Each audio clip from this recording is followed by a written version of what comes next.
2034 पर्यंत देवेंद्र फडणवीसच मुख्यमंत्री राहतील असं विधान चंद्रशेखर बावनकुळे यांनी केलंय।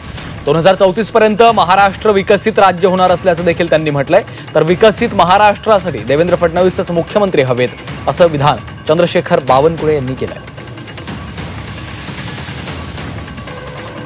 विकसित महाराष्ट्राचा संकल्प देवेंद्र फडणवीसांनी केला।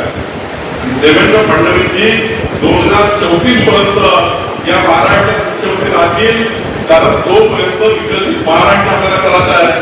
जोपर्यंत देवेंद्र फडणवीस या राज्यामध्ये मुख्यमंत्री पदावर राहते तोपर्यंत विकसित महाराष्ट्र पूर्ण होऊ शकत नाही। त्यामुळं आता देवेंद्रजींनाच आपल्याला पुढे करायचं आहे। एकडे मोदीजी, दुसरीकडे देवेंद्रजी, हे डबल इंजिन सरकारच महाराष्ट्र भलं करू शकतं। याच्यात आपण सर्वांनी, याच्यामध्ये माझा उल्लेख केला भावना चांगल्या आहे, पण निश्चितपणे आपल्या सर्वांनी एकत्र येऊन देवेंद्रजींच्या मागे आपण ताकद उभी करूया आणि महाराष्ट्राला संजय बाबा सारख्या व्यक्तीचं स्वप्न पूर्ण करूया।